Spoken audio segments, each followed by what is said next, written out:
Hey Flyers, this is Dave C. in Westcliff, Colorado. This is my rendition of a Mikey's RC Pylon racer. Shout out to Mikey. It was a cool design. I didn't buy his plans, but I did look at his build video to get a basic idea how big the wing and the body should be. I came out with 36 inches for the wing and a 30-inch body, and his is, I think, probably a little closer to 40 inches for the wing, but I think his body's about the same. I started out using graph paper to lay out the plane, make sure I got the design the way I wanted it, and then transferring that to paper. And the paper is underneath the plane. So let's move the plane. And there's what the plane looks like. He cut out a lot of pieces, and I decided to try to make it so I only had a few pieces that needed to be cut.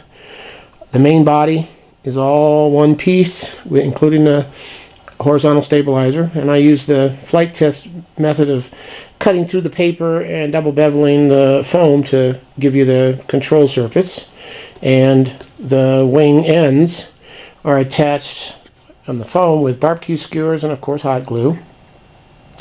All of this that you see right here in front of you is all one piece of foam board. These papers move and would sit here, one there and one there. And then, of course, there's the tail surface, the vertical stabilizer paper, sitting here on my table. Obviously, that had to be cut out of a separate piece of foam board, plus all the body parts that create the cavity for the battery, the ESC, the receiver. And that would be just custom fit pieces. You can see how they're done here. I think I used 7 pieces altogether, one piece from the back edge all the way to this first joint right here, and then another piece there and a piece there, and then to repeat that on the other side, and then of course a one piece of foam all the way down to the front of the nose.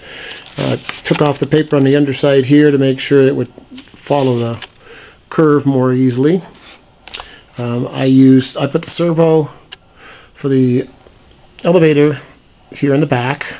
I wanted that control rod to be much shorter than what he does. Less flex, better control. And I used a single servo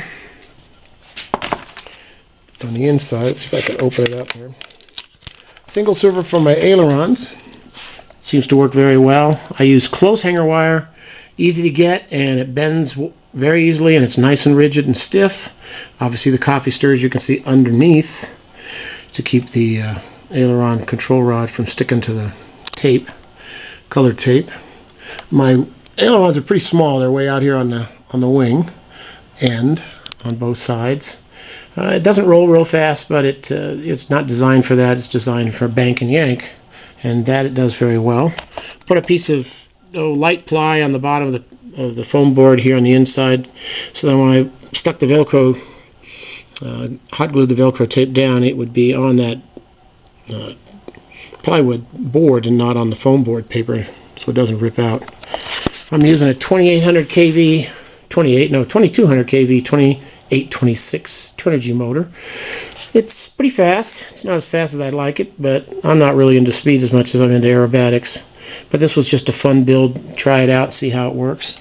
I'm using Metal Gear servos, the one for the aileron and the one for the elevator.